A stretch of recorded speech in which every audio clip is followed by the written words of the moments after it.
শঙ্কা সত্যি করে ভারতের পুশিং চেষ্টা। যশোরের শার্শা সীমান্তের শূন্যরেখা 3 দিন ধরে আটকা বেশ কয়েকজন। বিজিবি বিএসএফ বৈঠকেও হয়নি সমাধান। টহল জোরদার, সতর্ক গ্রামবাসীও। সীমান্তরক্ষী বিএসএফ যে দিনের আলোয় এইভাবে লোকগুলো পাঠাই দিচ্ছে সীমান্ত দিয়ে রোদের ভিতরে ছোট বাচ্চা কাচ্চা নিয়ে, এগুলো আসলে ঠিক না। নোমাসল্যান্ড জিরো লাইনে 10 থেকে 12 জনকে রেখে দিয়েছে। আমরা গ্রামবাসী এলাকাবাসী সবাই অনেক আতঙ্কে আছে। যে কোনোভাবে আমরা পুশিং ঠেকাবো। সীমান্তের বাতিগুলো নিভিয়ে বিভিন্ন জায়গায় পুশিং করার চেষ্টা করছি। পুশিমের বিরুদ্ধে সরকার, প্রকৃত কোনো বাংলাদেশি থাকলে আইনি প্রক্রিয়ায় ফেরত নিতে রাজি বাংলাদেশ। আমরা যে কোনো রকমের ইলিগেল পুশিং বা পুশব্যাক এগুলোর বিপক্ষে। যদি বাংলাদেশের কোনো সিটিজেন কোনো কারণেই হোক যদি সেই দেশে যেয়ে থাকে, যদি কেন্দ্রীয় সরকারের তরফ থেকে সেরকম কোনো তালিকা আমাদের পররাষ্ট্র মন্ত্রণালয়ে প্রেরণ করে, তারা সেটা আইনানুগভাবে রিপেট্রিয়েশন প্রসেসটা ফলো করবে।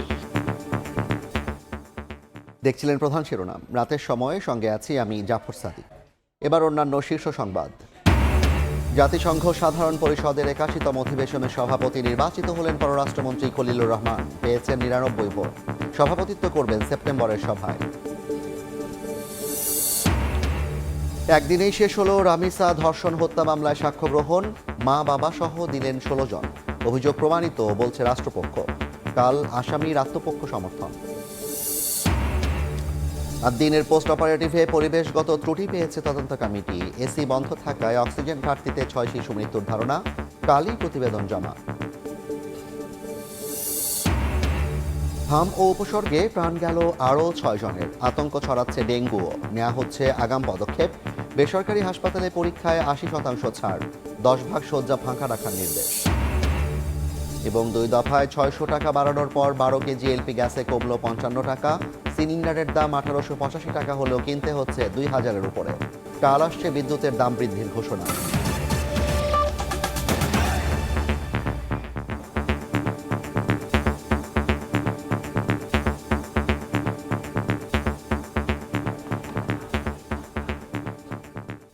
জাতিসংঘ সাধারণ পরিষদের 81তম অধিবেশনের সভাপতি নির্বাচিত হয়েছেন পররাষ্ট্রমন্ত্রী ডক্টর খলিলুর রহমান। মঙ্গলবার বাংলাদেশ সময় রাত 8টায় ভোট গ্রহণ শুরু হয়। 193 সদস্য রাষ্ট্রের মধ্যে ভোটাভুটি হয়। বাংলাদেশ পেয়েছে 99টি। প্রতিদ্বন্দ্বী সাইপ্রাস পেয়েছে 91টি ভোট। এর মধ্য দিয়ে আগামী 8 সেপ্টেম্বর শুরু হতে যাওয়া 81তম অধিবেশনের সভাপতিত্বের পাশাপাশি কার্যক্রম পরিচালনার দায়িত্ব পেলেন খলিলুর রহমান।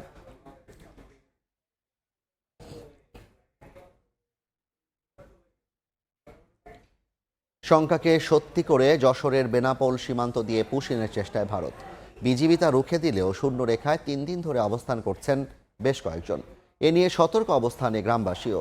বিজিবি বিএসএফ পতাকা বৈঠক হলেও কোনো সমাধান আসেনি। এদিকে স্বরাষ্ট্রমন্ত্রী জানিয়েছেন, পুশিংয়ের বিরুদ্ধে বিএনপি সরকার, তবে প্রকৃত কোনো বাংলাদেশি অন্য দেশে থাকলে আইনি প্রক্রিয়ায় হাঁটার তাগিদ স্বরাষ্ট্রমন্ত্রীর। পশ্চিমবঙ্গ রাজ্যে বিজেপি সরকার গঠনের পর থেকে সীমান্তের এপারে ভিড় বাড়ছে কথিত বাংলাদেশি নাগরিকদের। রোববার গভীর রাতে বেনাপোল আন্তর্জাতিক চেকপোস্টের উত্তরে সাদিপুর সীমান্ত এলাকায় কয়েকজন নারী, পুরুষ ও শিশুকে বাংলাদেশে প্রবেশ করানোর চেষ্টা করে বিএসএফ। স্থানীয় বাসিন্দারা তার টের পেয়ে বিজেপিকে খবর দেয়। বিজেপি সদস্যরা দ্রুত ঘটনাস্থলে পৌঁছে পুশিংয়ের চেষ্টা প্রতিহত করে, তবে তাদের ভারতীয় ভূখণ্ডে ফিরিয়ে নেওয়া হয়নি। সোমবার বিকেল পর্যন্ত তারা সীমান্তের জিরো লাইনে অবস্থান করছিলেন। পুশিং নিয়ে উত্তেজনা বাড়তেছে। আমরা গ্রামবাসী এলাকাবাসী সবাই অনেক আতঙ্কে আছি। ভারত সীমান্তের মতন বাংলাদেশ সীমান্তে কাঁটাতারের বেড়া থাকতো তাহলে যাতায়াত এতটা সহজ হতো না। স্থানীয়দের মধ্যে উদ্বেগ দেখা দিলেও সীমান্ত সুরক্ষায় বিজেপিকে সহযোগিতার আশ্বাস দিয়েছেন সীমান্তবাসী। বিএসএফ যে দিনের আলোয় এইভাবে লোকগুলো পাঠাই দিচ্ছে সীমান্ত দিয়ে রোদের ভিতরে ছোট বাচ্চা কাচ্চা নিয়ে, এগুলো আসলে ঠিক না। বিজিবি সতর্ক অবস্থানে আছে, পাশাপাশি এলাকার জনসাধারণ সতর্ক অবস্থানে আছে। শুধু বেনাপোল নয়, সাতক্ষীরা সহ বাংলাদেশের অন্যান্য সীমান্তেও কয়েকশো কথিত বাংলাদেশি ফেরার অপেক্ষায় জড়ো হয়েছেন বলে জানা গেছে দুই দেশের গণমাধ্যম থেকে। সারা রাত চেষ্টা করার পরে যখন তারা পারেনি, এক পর্যায়ে রাত 3টা-4টার দিকে ছোট্ট একটা গেট খুলে তারা 10 থেকে 12 জনকে তারা গেটের ওপরে পাঠিয়ে দেয়। আমাদের টহল জোরদার করা আছে। এই পর্যন্ত কোনো লোকের কোনো মুভমেন্ট এই পাশে করার কোনো প্রশ্নই আসতেছে না। এদিকে মঙ্গলবার সচিবালয়ে সাংবাদিকদের প্রশ্নের জবাবে স্বরাষ্ট্রমন্ত্রী জানান, পুশিংয়ের বিরুদ্ধে রয়েছে সরকার, তবে কোনো বৈধ বাংলাদেশি নাগরিক অন্য দেশে অবস্থান করে থাকলে বিষয়টি দুই দেশের প্রচলিত প্রক্রিয়ায় নিষ্পত্তি করা হবে। যে কোনো রকমের ইলিগেল পুশিং বা পুশব্যাক এগুলার বিপক্ষে। যদি বাংলাদেশের কোনো সিটিজেন কোনো কারণেই হোক যদি সেই দেশে যেয়ে থাকে, কেন্দ্রীয় সরকারের তরফ থেকে সেরকম কোনো তালিকা আমাদের পররাষ্ট্র মন্ত্রণালয়ে প্রেরণ করে সেটা অবশ্যই সেভাবে লিগেলি অ্যাড্রেস করা হবে। এই সময় যে কোনো পুশিন ঠেকাতে বিজিবি সীমান্তে সর্বোচ্চ সতর্ক অবস্থানে রয়েছে বলেও জানান তিনি। আমরা চেষ্টা করব যাতে খুব দ্রুত। আদনান তুর্য, সময় সংবাদ, ঢাকা। এ নিয়ে আলোচনার জন্য স্টুডিওতে আছেন নাইম হাসান, যাচ্ছি তার কাছে। নাইম, আপনাকে স্বাগত জানাই। এই গত নির্বাচনে পশ্চিমবঙ্গে বিজেপি শাসিত সরকার আসার পর থেকে কিন্তু একটা ধারণা ছিল যারা এনআইআরে বাদ পড়েছেন তাদেরকে বাংলাদেশে পুশ ইন করার চেষ্টা হতে পারে। অবশেষে সেই সংখ্যা সত্যি হতে যাচ্ছে কিনা? হ্যাঁ, এমনটাই কিন্তু বলা যায়, কারণ আমরা যদি গত 2-3 দিনের যে চিত্র, সামগ্রিক চিত্র, সেই চিত্র যদি একটু দেখি তাহলে কিন্তু এমনটাই বলা যাচ্ছে যে বেনাপোল সহ আশেপাশের যে সকল সীমান্তবর্তী এলাকা আছে সে সকল এলাকায় কিন্তু আমরা দেখেছি যে পশ্চিমবঙ্গ থেকে কিন্তু প্রচুর পরিমাণে সাধারণ নাগরিকদের পুশ করা হচ্ছে। আমরা যদি একটু পেছনে যাই তাহলে আমরা দেখতে পাই যে শনিবার মধ্যরাত থেকেই কিন্তু এটা শুরু হয়েছে, আজকে মঙ্গলবার চলছে, এখনো পর্যন্ত কিন্তু এই ঘটনাগুলোর কিন্তু কোনো উন্নতি হয়নি বা সমাধানও হয়নি। আমি যদি এই পুরো যেই গত কয়েকদিনের যেই ঘটনাগুলো যশোরের বেনাপোল সীমান্তে ঘটেছে যদি আমি একটু আপনাকে বলতে চাই তাহলে শনিবার রাতেই কিন্তু বিএসএফ প্রায় 120 জনের মতো, যেটা বিজিবির পক্ষ থেকে বলা হয়েছে বা ওই যশোরের বেনাপোলের আশেপাশে যে সকল মানুষ বাসিন্দারা রয়েছেন তারাও বলেছেন যে প্রায় 120 জনের মতো বাসিন্দাকে তারা কিন্তু এই যে যশোরের যে বেনাপোল সীমান্ত সেই সীমান্ত নিয়ে এসেছে ট্রাকে ভরে ভরে 120 জনকে নিয়ে এসেছে। এই 120 জন কিন্তু আমরা দেখেছি যে এরপরে 10 থেকে 12 জন করে গ্রুপ করে ওই। আপনার এখানে কিছু তথ্য দেখা যাচ্ছে, যদি আমরা এই তথ্যগুলো একটু দেখতে চাই তাহলে একটু জানাবেন আমাদের। যে এই যে যেটা বলতেছিলাম যে এই যে যশোরের যে শূন্যরেখা, এই শূন্যরেখায় কিন্তু বেশ কয়েকজন এখন আটকা আছে। এই বেশ কয়েকজন বলতে কতজন সেটাই আমি আপনাকে বলতে চাচ্ছিলাম যে প্রায় 120 জন, কিন্তু এই 120 জনকে কিন্তু তারা একসাথে পুশিং করার চেষ্টা করছে না, তারা 10 থেকে 15 জন করে গ্রুপ করে পুশিং করার চেষ্টা করছে। গত 2 দিন ধরে কিন্তু 10-15 জনের একটা গ্রুপ এই যে যশোরের বেনাপোলের যে শূন্যরেখা, এই শূন্যরেখায় কিন্তু অবস্থান করছে। তাদের কিন্তু মানবেতর জীবনযাপন করছে, ওখানে তাদেরকে একটা গাছের নিচে রাখা হয়েছে, এখনো কিন্তু বিএসএফ এর পক্ষ থেকে তাদেরকে ফিরিয়ে নেওয়া হচ্ছে। ধন্যবাদ। পরবর্তীতে আপনার কাছ থেকে আমরা আবার জানবো। সঙ্গে যুক্ত ছিলেন সহকর্মী নাইম হাসান, জানাচ্ছিলেন ভারতের যে পুশিনের চেষ্টা সে বিষয়ে বিস্তারিত। জাতিসংঘ সাধারণ পরিষদের অধিবেশনে কথা বলছেন নবনির্বাচিত সভাপতি ডক্টর খলিলুর রহমান, সরাসরি যাচ্ছি সেখানে। The President of the General Assembly, I call upon all member states to contribute to the PGA Trust Fund to help carry out the work of the Office of the President. I will work with all of you to ensure adequate long-term funding for a robust internship program. I will set up a dedicated communication team for effective outreach throughout my presidency. Finally, I don't consider the work of the President as one-off event, but as a continuum, and I made this point very clear during my interactive debate with you. Therefore, Madam President, I will carry forward your important initiatives. In the coming days, I will remain in close touch with you for a smooth transition of our responsibilities, as you have very eloquently mentioned in your intervention. I'll be at your beck and call. Whenever you need me, I'll be there, and we will work together to make sure that the transition this time is one of the model transitions. I thank you all.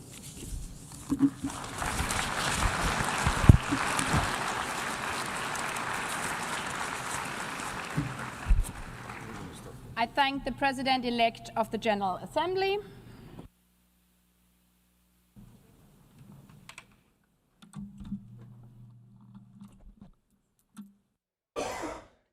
জাতিসংঘ সাধারণ পরিষদের সভাপতি নির্বাচিত হওয়ার পর বক্তব্য রাখছিলেন পররাষ্ট্রমন্ত্রী doctor Khalilur Rahman. আমরা এতক্ষণ তার বক্তব্য শুনছিলাম। রাজধানীর পল্লবীতে শিশু রামিসা ধর্ষণ ও হত্যা মামলায় আদালতে সাক্ষ্য দিয়েছেন রামিসার বাবা আব্দুল হান্নান মোল্লা, মা পারভিন আক্তার, বড় বোন ও চাচা সহ 16 জন। ধর্ষণ হত্যা মামলায় একদিনে সাক্ষ্য গ্রহণ শেষ করার নজির তৈরি হলো বিচারালয়ে। অভিযোগ এরই মধ্যে প্রমাণিত হয়েছে বলে দাবি রাষ্ট্রপক্ষের। সর্বোচ্চ সাজা চান স্বজনরা। এছাড়া আদালতের বাইরে আসামির বিভ্রান্তিমূলক বক্তব্য ঠেকাতে পুলিশকে ব্যবস্থা নেওয়ার নির্দেশ দেওয়া হয়েছে। শিশুকন্যার নির্মম মৃত্যুর ঘটনায় সাক্ষ্য দিতে সাক্ষীর কাঠগড়ায় রামিসার মা বাবা। কাঠগড়ায় দাঁড়িয়ে মেয়েকে ধর্ষণ ও হত্যার বর্ণনা দিতে গিয়ে কান্নায় ভেঙে পড়েছিলেন মা, আর কথা বলার শক্তি হারিয়ে ফেলেছিলেন রামিসার বাবা। আদালতের কাছে প্রত্যাশা করি আমি আমার মাসুম বাচ্চা যে নৃশংস হত্যাকাণ্ড, যে বর্বরচিত ধর্ষণ, এটা একটা ন্যায় এবং সুষ্ঠু বিচার এবং সেই বিচারের দ্রুত কার্যকারিতা।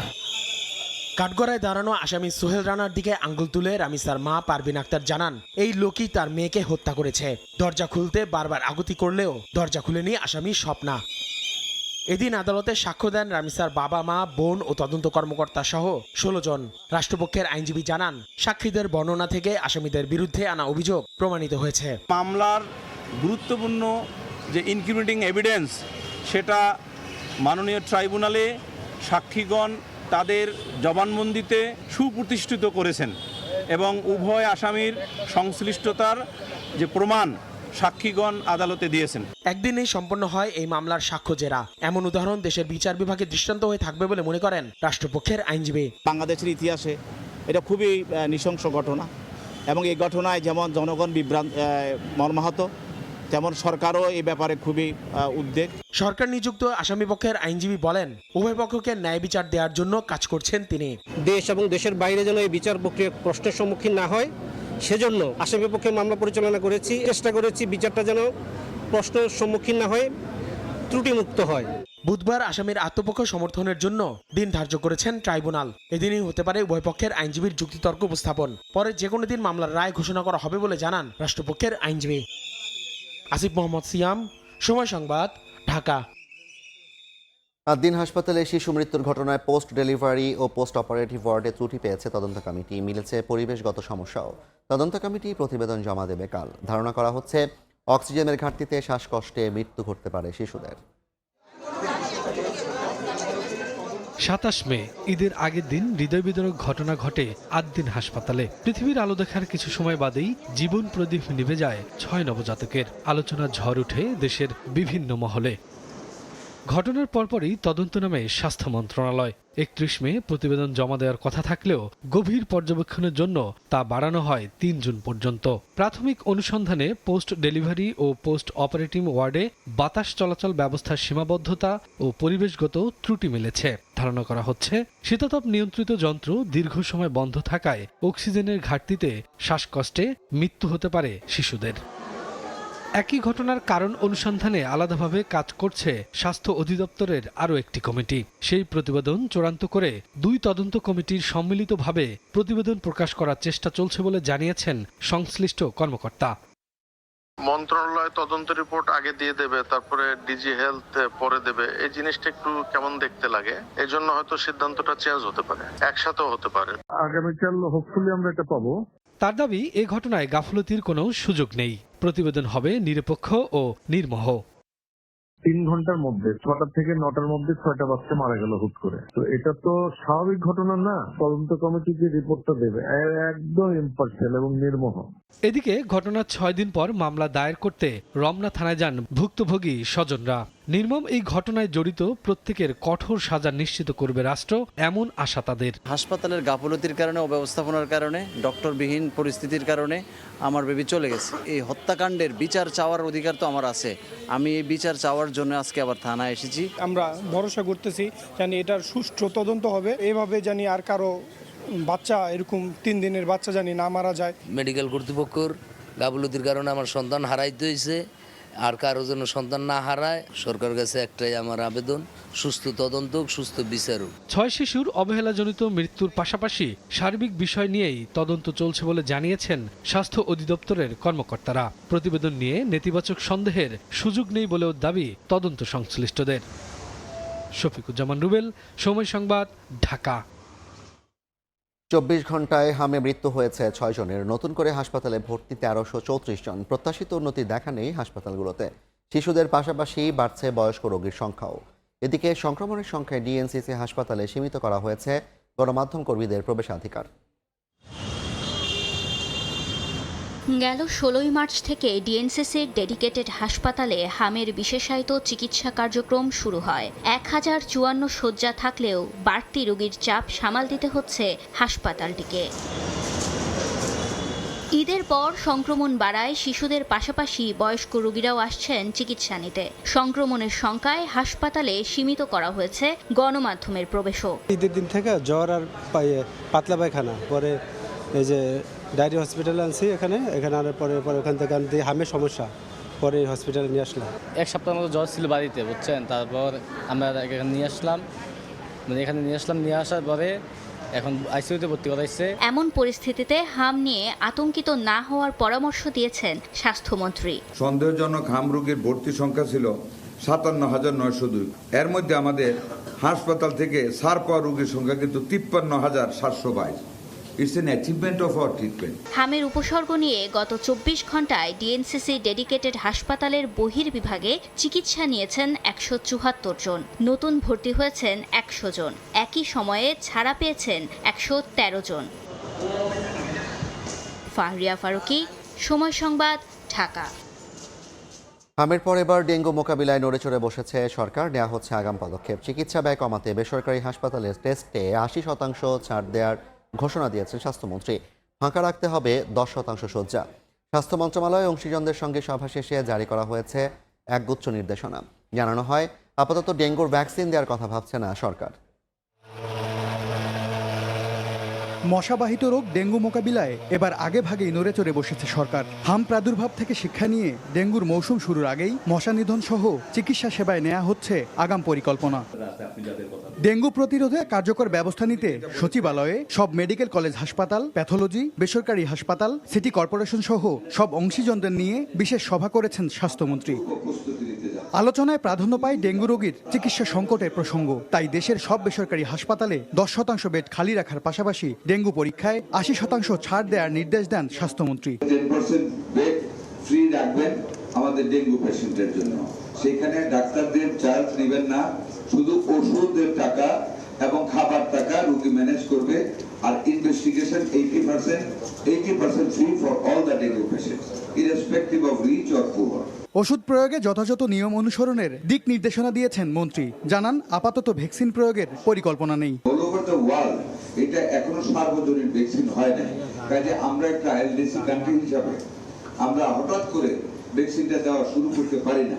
আমরা আন্তর্জাতিক মহলে কথা বলে if you get the permission এবং ওনারা যদি এটাকে ভায়াবল মনে করেন, হেলদি মনে করেন, হার্মফুল মনে না করেন, তা ইন দ্যাট কেস আমরা এটাকে কালেক্ট করার চেষ্টা করব। ভুক্তভোগীদের দুর্ভোগ কমাতে বিভাগীয় শহরে চিকিৎসকদের প্রশিক্ষণের পাশাপাশি জেলা পর্যায়েও দক্ষতা বাড়ানোর পদক্ষেপ নেওয়ার কথা জানান স্বাস্থ্যমন্ত্রী।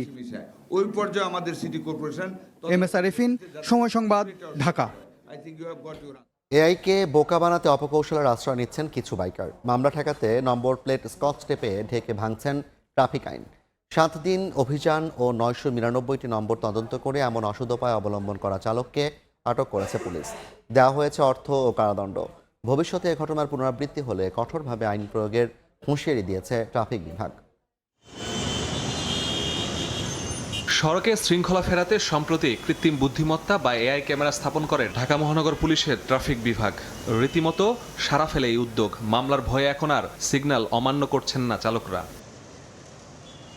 ঠিক এমন সময় সামনে আসে কিছু ভিডিও। দেখা যায় মোটরসাইকেলের নম্বর প্লেটের ডিজিট টেপ দিয়ে ঢাকা। সড়কে চলছে স্বাভাবিকভাবেই। সামাজিক মাধ্যমে মুহূর্তে ভাইরাল হয় সেই ভিডিও। নজরে আসার পর মাঠে নামে ডিএমপির কাউন্টার টেররিজম ইউনিট। শুরু হয় এআই ও সিসিটিভি ফুটেজ খোঁজা। নম্বর প্লেটের শেষ ডিজিট হিসেবে 999টি নম্বর ধরে চলে তদন্ত। এক সপ্তাহে 70টি মোটরসাইকেল শর্টলিস্ট করা হয়। পরে ম্যানুয়ালি শনাক্ত করা হয় অপরাধীকে। একটা মোটরসাইকেলকে চিহ্নিত করতে গিয়ে আমাদেরকে 999টি মোটরসাইকেলকে নক করতে হয়েছে।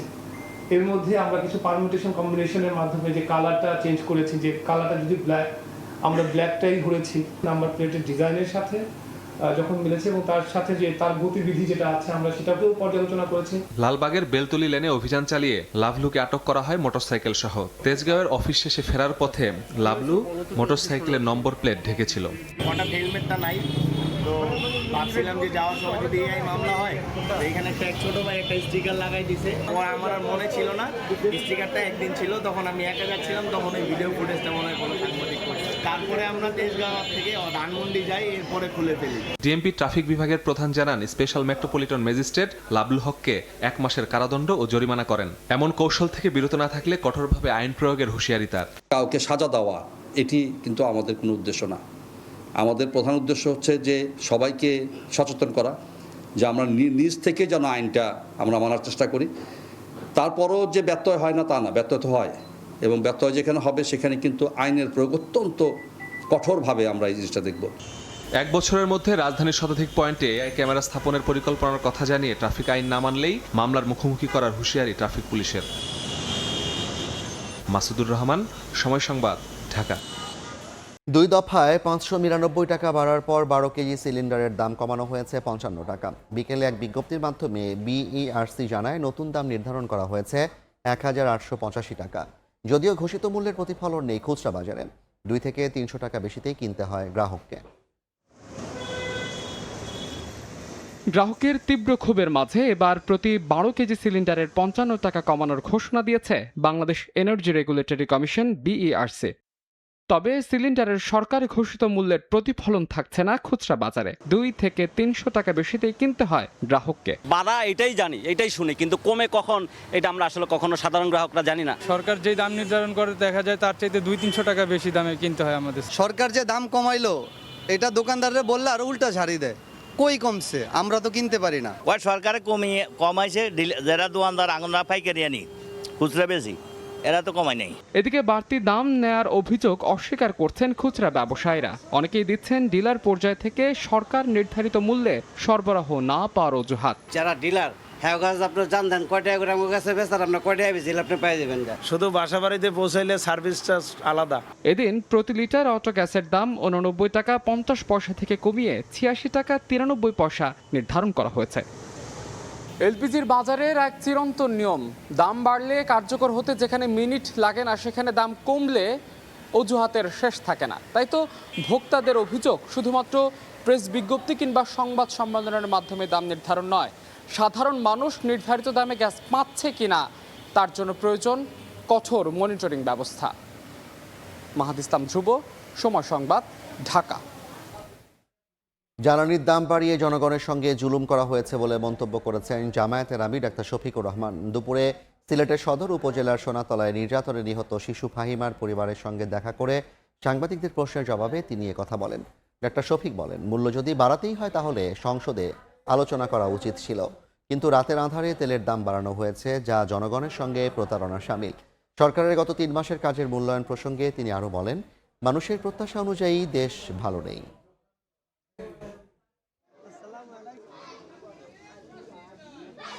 পেট্রোল, অকটেন এবং ডিজেলের কেরোসিনের দাম বাড়ে নাই। কেরোসিনের দাম বাড়ার মানে হচ্ছে সরাসরি এই করের বোঝা জনগণের ঘাড়ে চাপানো।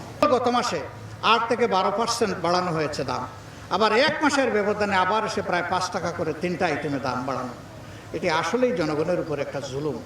আর তা যদি করতেই হয়, এই সামনে বাজেট অধিবেশন ছিল, সেখানে আমরা খোলামেলা কথা বলতে পারতাম, সমস্যাগুলো নিয়ে আমরা কিভাবে ওয়ার্কআউট করা যায় সেটা চিন্তা করতাম। দ্রুতই খুলতে পারে মালয়েশিয়ার শ্রমবাজার। এ খাতে আর কোনো সিন্ডিকেটকে সুযোগ না দেওয়ার হুঁশিয়ারি দিয়েছেন প্রবাসী কল্যাণমন্ত্রী। সংবাদ সম্মেলনে তিনি জানান, রাশিয়ায় 30 বাংলাদেশিকে বিক্রির অভিযোগে সিলগালা করা হয়েছে 3টি রিক্রুটিং এজেন্সিকে। রাশিয়া ইউক্রেন যুদ্ধে সম্প্রতি মাদারীপুর ও কিশোরগঞ্জের 2 জন নিহত হওয়ার পর আবারও আলোচনায় বিদেশকর্মী পাঠানোর নামে প্রতারণা, এমন অনিয়ম রোধে কঠোর পদক্ষেপ নেওয়ার কথা জানিয়েছে সরকার। মঙ্গলবার সংবাদ সম্মেলনে প্রবাসী কল্যাণমন্ত্রী আরিফুল হক চৌধুরী জানান, লাইসেন্সবিহীন প্রতিষ্ঠানগুলোর বিরুদ্ধে অভিযান জোরদার করা হয়েছে। রুশ সেনাবাহিনীর কাছে বাংলাদেশি যুবকদের বিক্রির অভিযোগে কয়েকটি রিক্রুটিং এজেন্সি সিলগালা করা হয়েছে বলেও জানান তিনি। রাশিয়ায় 30 জন যুবক প্রতারণামূলকভাবে প্রেরণের দায়ে আমরা অ্যাকশনে গিয়েছি। 3টা রিক্রুটিং এজেন্সির লাইসেন্স আমরা প্রত্যাহার করেছি, তাদের জামানত আমরা বাজেয়াপ্ত করেছি, তাদের বিরুদ্ধে আমরা আইনানুগ সেই ব্যবস্থাও আমরা নিচ্ছি এবং তাদের এজেন্সি ম্যাজিস্ট্রেটের মাধ্যমে আমরা সিলগালা করেছি। মালয়েশিয়ার শ্রম বাজার নিয়ে কোনো সিন্ডিকেটের সুযোগ নেই উল্লেখ করে মন্ত্রী বলেন, আগামী 1 মাসের মধ্যে এই বিষয়ে ইতিবাচক খবর আসতে পারে। কোনো ধরনের সিন্ডিকেটের সুযোগ থাকবে না, জিরো টলারেন্স। দীর্ঘদিন যেটা শুনেন নাই সেটা ইনশাল্লাহ 10-15 দিন থেকে 1 মাস খুব তাড়াতাড়ি আপনাদের সামনে উপস্থাপন আপনারাই দেখবেন, আমাদের শ্রমবাজারটাও খুলে যাবে। বিদেশগামী কর্মীদের জন্য বিএমইটি কার্ডের পরিবর্তে চালু হচ্ছে প্রবাসী কার্ড। মন্ত্রী জানান, নতুন কার্ডে ডুয়েল কারেন্সি সহ বিভিন্ন সেবা যুক্ত করা হচ্ছে। তার ডুয়েল কারেন্সি সুবিধাটা কিভাবে পেতে পারে, তাদের সহজ রেমিটেন্স কি বেনিফিট নিতে পারে, ব্যাংক পেমেন্টের গেটওয়েটা কিভাবে হবে, তাদের ডিজিটাল পরিচয়পত্র এটার সঙ্গে ট্র্যাক থাকবে, যাতে প্রবাসীদের এই কার্ড দেখালে যাতে তাকে মানে প্রায়োরিটি বেসিস তাকে ফেসিলিটি দিতে হয়। এছাড়া প্রবাসীদের অভিযোগ দ্রুত নিষ্পত্তিতে ইমেল ভিত্তিক সেবা চালু এবং 5 সদস্যের একটি কমিটি গঠন করা হয়েছে বলেও জানান মন্ত্রী। তানভীর হাসান মেঘ, সময় সংবাদ, ঢাকা। সিটি কর্পোরেশনের নির্বাচিত জনপ্রতিনিধি না থাকায় কার্যক্রম ব্যাহত হচ্ছে বলে জানিয়েছেন স্থানীয় সরকার প্রতিমন্ত্রী মীর শাহে আলম। এই জন্য দ্রুতই স্থানীয় সরকার নির্বাচন অনুষ্ঠিত হবে বলেও জানান তিনি। সকালে রাজধানীর গুলশান, বনানী এবং হাতিরঝিল লেক পরিদর্শন শেষে সাংবাদিকদের সঙ্গে কথা বলেন তিনি। জানান, বাজেটের পর জুলাই-আগস্টে সিটি কর্পোরেশন সহ স্থানীয় সরকার নির্বাচনের বিষয়ে সিদ্ধান্ত নেবে সরকার। প্রতিমন্ত্রী বলেন, ঢাকার লেকগুলো পরিচ্ছন্ন রাখার জন্য কাজ করছে ওয়াসা। সুয়ারেজ লাইনগুলোকে দাসেরকান্দি স্থানান্তরের পরিকল্পনা চলছে।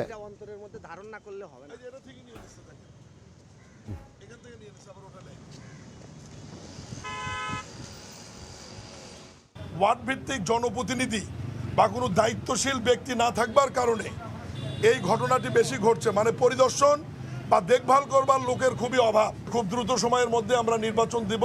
5টি স্থানীয় সরকার নির্বাচনের জন্য যে বাজেটের প্রয়োজন, এটি আগামী অর্থ বছরে বাজেটে ওনারা সংযুক্ত করার পরে জুলাই-আগস্ট থেকে কোন নির্বাচন কবে হবে এই বিষয় নিয়ে আমরা যৌথ মিটিং করে আমরা সিদ্ধান্ত নিব। কোনো ধরনের বন্ধ শিল্প কারখানা চালু করা হবে তা নিয়ে 1 মাসের মধ্যেই তালিকা করে সরকারকে দেবে বাংলাদেশ ব্যাংক।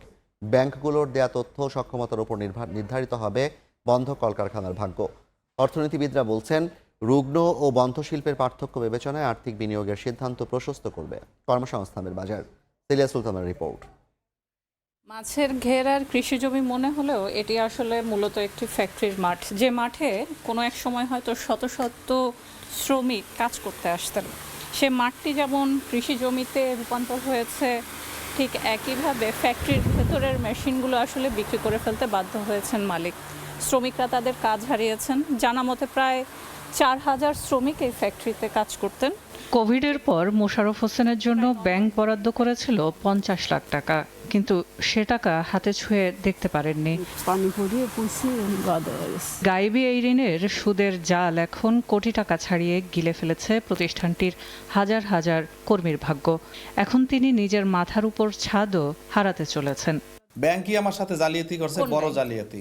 ব্যাংক যদি আমাকে হেল্প করতো তাহলে আমি পুনরায় দাঁড়াইতে পারতাম। আমি ব্যবসা বুঝি, আমি কাজ বুঝি, আমি একজন মানে কর্মঠ হলো। আপনার কাছে কখনো ব্যাংকের টাকা পৌঁছায়ই নাই না, ওই 50 লক্ষ টাকার একটা টাকাও আমার কাছে দেয় নাই। এই টাকাটা আমার হাতে পর্যন্ত পৌঁছায় নাই। এই টাকাটা তারা আবার ওই সুদে অ্যাডজাস্ট করে নিয়ে গেছে। কাজ হারানো কত সহজ। হঠাৎ এক রাতে মুঠোফোনের এক খুদে বার্তায় 20 বছরের কাজ হারানো সহকর্মীদের বেকার জীবনের দুর্বিষহ গল্প বলেন তফিজুল ইসলাম। কেউ অটো চালাচ্ছে, কেউ বাড়িতে চলে গেছে, কৃষি করতেছে, মানে বিভিন্ন। এই যেমন কোম্পানি, যেমন আমারই কলিগ একসাথে চাকরি করছে প্রায় 20 বছর, অলরেডি 2 জন মারা গেছে চিকিৎসার অভাবে ধরতে গেলে। সাভারের একই রোডে পরপর বন্ধ হয়েছে 9000, তারপর 4000 শ্রমিকের 2টি প্রতিষ্ঠান। আরেকটি প্রতিষ্ঠানের 11000 কর্মী এখন চাকরি হারানোর পথে। এমন অবস্থায় বন্ধ কারখানা চালু করার সুযোগ কারা পাচ্ছেন তা নিয়ে ব্যাংকগুলোর কাছে তথ্য চেয়েছে বাংলাদেশ ব্যাংক। কেউ এক্সপোর্ট ওরিয়েন্টেড ছিল কিন্তু গ্লোবাল মার্কেট তারা হারিয়েছে। কেউ কি সুদের বার্ডেন এত বেশি হয়ে গেছে এবং একটা দীর্ঘমেয়াদী একটা ঋণের কিস্তি ডিফল্ট হওয়ার কারণে এখন এটা জ্যামিতিক হারে বৃদ্ধি পাচ্ছে। এই মুহূর্তে তাদের পক্ষে আর ওই কন্টিনিউ করা সম্ভব না। এক একজনের নেচার এক এক রকম হবে।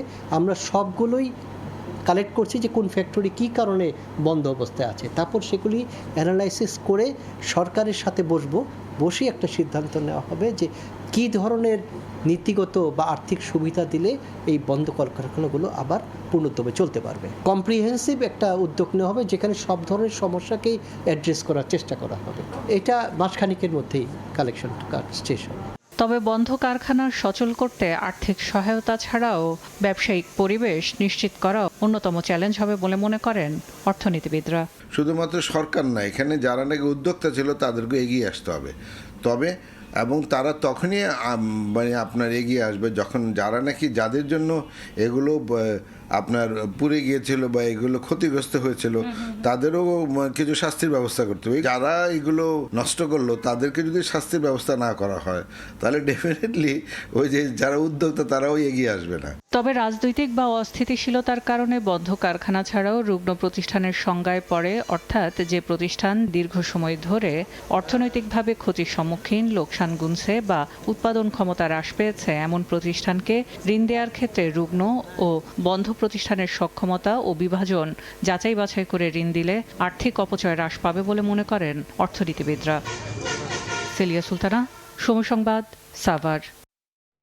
কঠিন সময়ে দেশ পরিচালনার দায়িত্ব পেয়েছে সরকার। 3 মাসে বাজেট দেয়া কঠিন বলে মন্তব্য করেছেন অর্থমন্ত্রী আমির খসরু মাহমুদ চৌধুরী। দুপুরে রাজধানীর ইআরএফ মিলনায়তনে এক আলোচনা সভায় তিনি বলেন, এবারের বাজেটে গুরুত্ব পাচ্ছে সামাজিক সুরক্ষা খাত, যার মাধ্যমে সুবিধা পাবে নিম্ন আয়ের মানুষ। এদিকে শুধু বরাদ্দ না বাড়িয়ে তা সুশাসনের মাধ্যমে ব্যয় করার আহ্বান জানিয়েছে সিপিডি। আমরা সরকার থেকে ঘোষণা পেয়েছি 2026-27 অর্থ বছরের জন্য 9,38,000 কোটি টাকার বাজেট ঘোষণা করতে যাচ্ছে বিএনপি সরকার। স্বাস্থ্য শিক্ষা খাতের পাশাপাশি এবার অধিক গুরুত্ব দেওয়া হচ্ছে সামাজিক সুরক্ষা খাতেও। মঙ্গলবার দুপুরে রাজধানীর ইআরএফ মিলনায়তনে বাজেট 2026-27 প্রত্যাশা ও বাস্তবতা বিষয়ক আলোচনায় অর্থ ও পরিকল্পনা মন্ত্রী আমির খসরু মাহমুদ চৌধুরী জানান, এবারের বাজেটে বাড়তি গুরুত্ব দেওয়া হচ্ছে সুবিধা বঞ্চিতদের। ফ্যামিলি কার্ড বিতরণে রাজনৈতিক হস্তক্ষেপ হয়নি বলেও দাবি করেন তিনি। আমরা ওই লোকগুলোকে অ্যাড্রেস করেছি যার সামাজিক আর্থিক একেবারেই কোনো মূল্য নেই। আমরা টাকাটা সরাসরি ট্রান্সফার করছি তার অ্যাকাউন্টে। এখানে কিন্তু মাঝখানে কেউ নাই, সিলেকশন প্রসেসে কোনো পলিটিক্যাল ইনভলভমেন্ট নাই। সরকার কঠিন সময়ে দেশ পরিচালনার দায়িত্ব পেয়েছে উল্লেখ করে মন্ত্রী বলেন, 2 মাসে বাজেট দেওয়া কঠিন। অর্থনীতি নিয়ন্ত্রণ মুক্ত করতে কেউ বাধা হয়ে দাঁড়ালে ছাড় না দেওয়ার হুঁশিয়ারি দেন তিনি। এই সরকারের দায়িত্ব নেওয়ার পরে এই 1-1.5 মাসের মধ্যে বাজেট করা অলমোস্ট অসম্ভব ব্যাপার। এটা তার উপরে যেই অবস্থায় আমরা দায়িত্বটা পেয়েছি, কঠিন অবস্থা। এই বাজেটের যে নিয়ন্ত্রণ মুক্ত বাংলাদেশ, নিয়ন্ত্রণ মুক্ত অর্থনীতি, নিয়ন্ত্রণ মুক্ত ব্যবসা বাণিজ্য অর্থনীতি, যেটা বিকাশ করতে পারবে, বিকাশ করার পথে কেউ যদি বাধাগ্রস্ত করে, will have to be very strict. এ সময় সামাজিক সুরক্ষা খাতে বরাদ্দ বাড়ানোর চেয়ে তার সুষ্ঠু ব্যয় হচ্ছে কিনা তা নিশ্চিত করার আহ্বান জানান সিপিডির নির্বাহী পরিচালক ফাহমিদা খাতুন। সামাজিক নিরাপত্তা বেষ্টনী এবং ফ্যামিলি কার্ডের মতো একটা যে এই সরকারের যে একটা সিগনেচার প্রোগ্রাম, সেইটার তো আওতা বাড়বে আস্তে আস্তে, কিন্তু সেখানেও একটা প্রশ্ন আছে যে সেগুলো সুশাসনের সাথে যার দরকার সেই যাতে আসে এবং সেটার জন্য একটা স্বচ্ছ একটা ডেটাবেস থাকতে হবে। বাজেট বাস্তবায়নে রাজনৈতিক ও অর্থনৈতিক সুশাসনকে একসঙ্গে চলতে হবে বলেও মনে করেন তিনি। অন্তরা সেন, সময় সংবাদ, ঢাকা। বিদেশি বিনিয়োগকারীদের অনীহায় ধীর গতিতে চলছে মাতারবাড়ির পাশাপাশি বে টার্মিনাল মেগা প্রকল্প। কম বিনিয়োগে বেশি লাভ তুলতে এনসিটি, সিসিটি এবং জিসিবির দিকে এখন নজর তাদের। শাখাওয়াত রিপোর্ট ক্যামেরায় বিস্তারিত জানাচ্ছেন কমল দে। বে টার্মিনাল, মাতারবাড়ি গভীর সমুদ্র বন্দর আর লালদিয়া টার্মিনাল বাণিজ্যের চিতার হবে আগামীর বাংলাদেশের অর্থনীতির গেম চেঞ্জার। প্রচলিত এ ধারণা থাকলেও একের পর এক জটিলতা ভিড়ছে এই 3টি মেগা প্রকল্পে। সময় পেরিয়ে গেল, এই 3টি বন্দরে এখনো গড়ে ওঠেনি কোনো অবকাঠামো। নতুন পোর্ট মানে আপনি নতুনভাবে নতুন এফিসিয়েন্সি এবং কম বেটার এফিসিয়েন্সিতে করবেন, that is the advantage.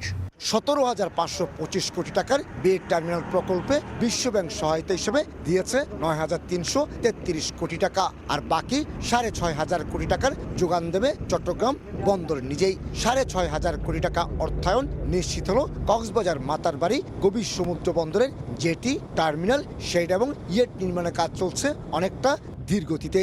R পতেঙ্গায় 50 acre জায়গার উপর টার্মিনাল নির্মাণ এবং অত্যাধুনিক যন্ত্রপাতি স্থাপনে 6,700 কোটি টাকা বিনিয়োগ করতে যাচ্ছে বিশ্বখ্যাত শিপিং প্রতিষ্ঠান মার্কসল্যান্ডের এপি মুলার। বে টার্মিনালের জন্য আমাদের যে ফিজিবিলিটি স্টাডিটা দরকার ছিল, সেটা আমাদের 2D সিমুলেশনের কাজ শেষ হয়েছে। এটা এখন তথ্যপত্র যাচাইয়ের কাজ চলছে।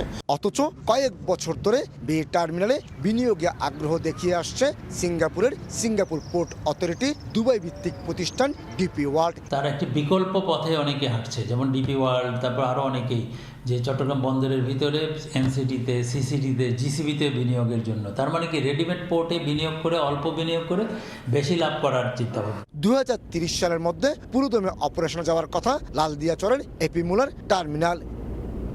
সব জটিলতা এড়িয়ে বন্দরের অবকাঠামোগত স্থাপনা নির্মাণ কাজ শুরু করা এখন কঠিন চ্যালেঞ্জ। চট্টগ্রামের পতেঙ্গার বে টার্মিনাল থেকে কমল দে, সময় সংবাদ। রাষ্ট্রীয় মর্যাদায় সমাহিত হলেন মুক্তিযুদ্ধের অন্যতম সংগঠক ও বর্ষিয়ান রাজনীতিবিদ তোফায়েল আহমেদ। ভোলায় দ্বিতীয় ও তৃতীয় জানাজা শেষে স্ত্রীর কবরের পাশে চিরনিদ্রায় শায়িত করা হয় তাকে। তোফায়েল আহমেদের মৃত্যুতে রাজনৈতিক অঙ্গনে নেমে এসেছে শোকের ছায়া। ঢাকা থেকে হেলিকপ্টারে ভোলায় ফিরলেন বর্ষিয়ান রাজনীতিবিদ তোফায়েল আহমেদ। তাকে শেষবারের মতো দেখতে স্কুল মাঠে তখনও উৎসুক জনতা। ভিড় এড়িয়ে নামানো হলো তার কফিন। দশকের পর দশক ধরে দেশের রাজনীতির কেন্দ্রে থাকা তোফায়েল আহমেদের হৃদয় জুড়ে ছিল ভোলা। তাই শেষ যাত্রায় মানুষের আবেগের মণিকোঠায় জায়গা পেলেন তিনি। এই দেশের স্বাধীনতার যে নেতৃত্ব তিনি প্রথম সারিতে থেকে দিয়েছেন, যে দলের লোক হোক না কেন সে আগলে রেখেছে, ভোলাকে যথেষ্ট উন্নয়ন করেছে। সবসময় ছায়া দিয়ে গেছেন, সবসময় তিনি আগলে রেখেছেন। তার শূন্যতা আমাদের কাছে অপরিণীয়। রাষ্ট্রীয়ভাবে যেমন সফল, তেমনি ভোলার মানুষের সেবা করতে গিয়েও তিনি ভোলার মানুষের কোনো দলের হিসাব করেন নাই, বর্ণের হিসাব করেন নাই। তিনি সবার নেতা ছিলেন।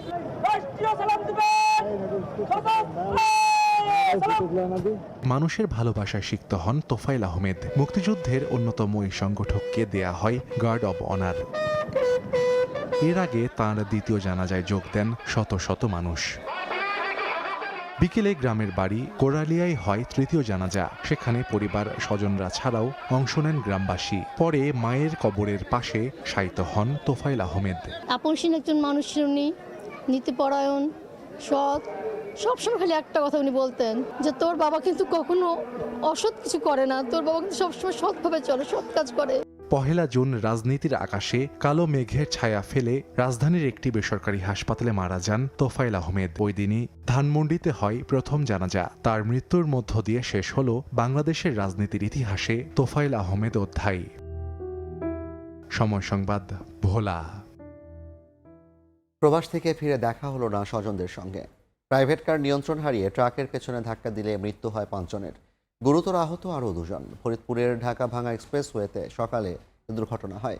এদিকে চট্টগ্রামে মোটরসাইকেল দুর্ঘটনায় বাবা ছেলের মৃত্যু হয়েছে। এছাড়া শরীয়তপুর ও নওগাঁয় সড়কে প্রাণ ছড়ল আরও 2 জনের।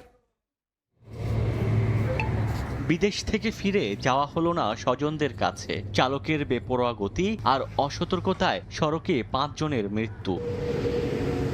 স্বজনদের সান্নিধ্য পেতে বুক ভরা স্বপ্ন নিয়ে দীর্ঘদিন পর মঙ্গলবার দেশে ফেরেন প্রবাসী আরিফুল। স্বজনদের সঙ্গে প্রাইভেট কারে করে রওনা হন নিজ জেলা যশোরের উদ্দেশ্যে। কিন্তু ভোরে ঢাকা ভাঙা এক্সপ্রেসওয়ের মালিগ্রাম এলাকায় পৌঁছালে সামনে থাকা একটি গ্যাস সিলিন্ডার বোঝাই ট্রাকের পেছনে সজোরে ধাক্কা দেয় প্রাইভেট কারটি। দুমড়ে মুচড়ে গিয়ে ঘটনাস্থলেই নিহত হন 4 জন। গুরুতর আহত 3 জনকে উদ্ধার করে হাসপাতালে নিলে সেখানে মারা যান আরও 1 জন। মালয়েশিয়ায় 10-11 বছর ছিল, বাড়ি আসছিল, মা বোন এরা আনতে গিয়েছিল। পরিবারের মুখে হাসি ফোটানোর জন্য দীর্ঘ 11 বছর বিদেশে সে বিদেশ যাপন করছিল। আজকে এই পরিবারে সুখের এবং আনন্দের একটা বা ঈদের দিন ছিল, কিন্তু সেটা মর্মান্তিক সড়ক দুর্ঘটনার কারণে শোকে পরিণত হয়েছে। দেশের বাইরের খবর। যুদ্ধবিরতি সত্ত্বেও লেবাননে হামলার তীব্রতা বাড়ানোয় নেতানিয়াহুর ওপর খেপেছেন মার্কিন প্রেসিডেন্ট।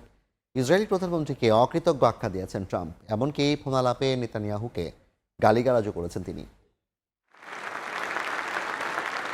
লেবানন ইস্যুতে ইসরায়েলি প্রধানমন্ত্রী বিনিয়ামিন নেতানিয়াহুর ওপর রীতিমতো ক্ষোভ ঝেড়েছেন মার্কিন প্রেসিডেন্ট ডোনাল্ড ট্রাম্প। বৈরুতে ইসরায়েলি হামলার পরিকল্পনায় নেতানিয়াহুকে গালিগালাজ করে বসেন ট্রাম্প। প্রেসিডেন্টের সাফ কথা, তার কারণেই নাকি জেল খাটা থেকে বেঁচে গেছেন বিবি, অথচ এখন তার কথাই শুনছেন না। ইরানের সঙ্গে যুক্তরাষ্ট্রের আলোচনা ভেস্তে যাওয়ার উপক্রম হওয়ায় ট্রাম্পের এমন রূপ দেখে আপাতত বৈরুতে হামলা থেকে পিছু হটেছে ইসরায়েল। ট্রাম্প প্রশাসনের কর্মকর্তাদের বরাতে এ দাবি করেছে সংবাদ মাধ্যম এক্সিওস।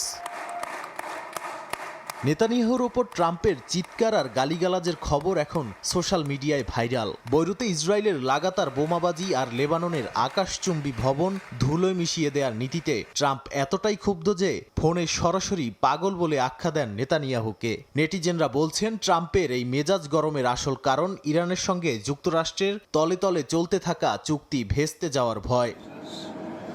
একজন বিশ্বনেতা আরেকজন রাষ্ট্রপ্রধানকে এভাবে ফোনে ধমক দিয়ে সোজা লাইনে নিয়ে আসছেন, এমন দৃশ্য সচরাচর দেখা যায় না। মার্কিন গোয়েন্দা সূত্র বলছে ট্রাম্পের এমন ধমক খেয়ে নেতানিয়াহু নাকি বাধ্য ছেলের মতো ঠিক আছে বলে ফোনের লাইন কেটেছেন। নাদিম মারজান, সময় সংবাদ। বাংলাদেশে একটি বড় হত্যাকাণ্ড সম্পর্কে জানেন বলে মন্তব্য করেছেন মমতা বন্দ্যোপাধ্যায়। আজ ধর্ণা অনুষ্ঠানে তিনি এ মন্তব্য করেন। হত্যাকাণ্ডের পেছনে ভারত সরকারের সম্পৃক্ততা ছিল বলে দাবি করেন তিনি। এমনকি হত্যা মামলার আসামিরা পশ্চিমবঙ্গে গ্রেফতার হলে সে খবর চেপে রাখতে ভারতের স্বরাষ্ট্রমন্ত্রী অমিত শাহ ফোন করেছিলেন বলে জানিয়েছেন মমতা। পশ্চিমবঙ্গের তৃণমূল কংগ্রেসের ক্ষমতা হারানোর প্রায় 1 মাস পর মঙ্গলবার বড় কর্মসূচিতে রাস্তায় নামেন তৃণমূল নেত্রী। সেখানে বিস্ফোরক মন্তব্য করেন তিনি। আক্রুজ্জামানকে দিয়ে মহুয়া মৈত্র কেস করলেন।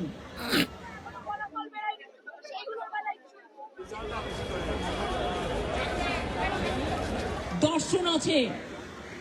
আজকে আমার দুঃখ,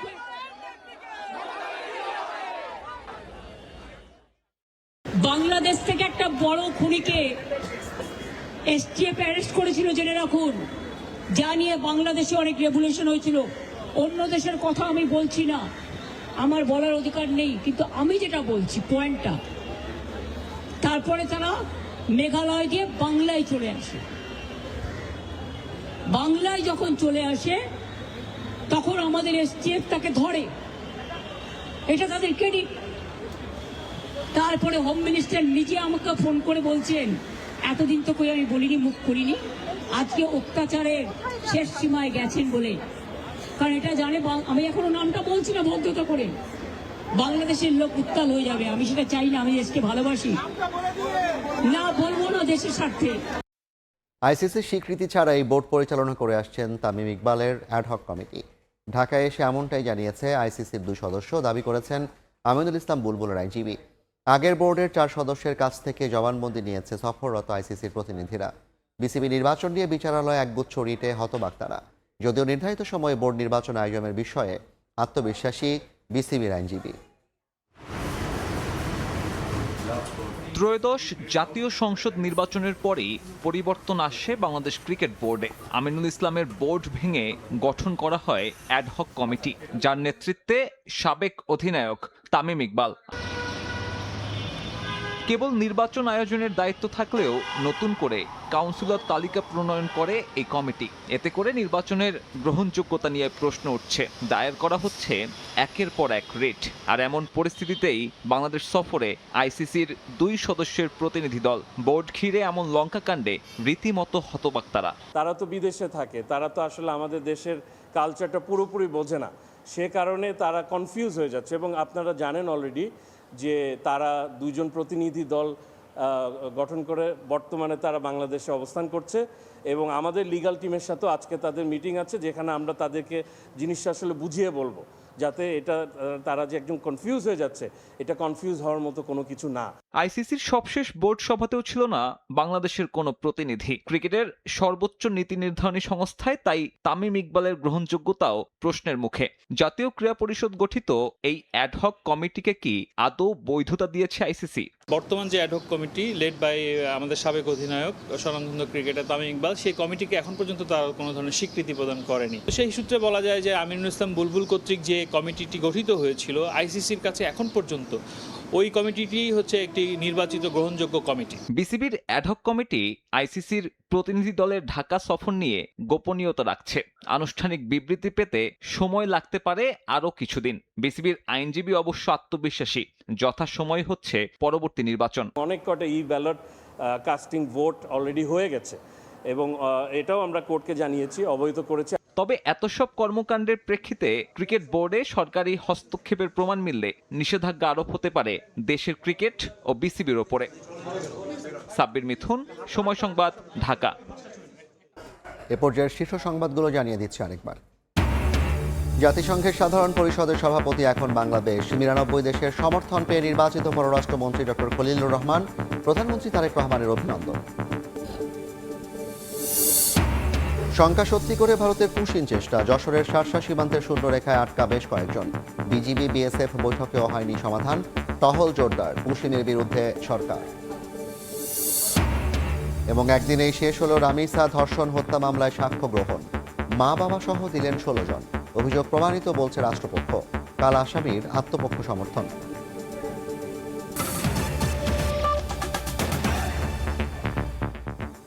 এই ছিল রাতের সময়। এরপর দেখবেন সম্পাদকীয়। সঙ্গে থাকুন সময়।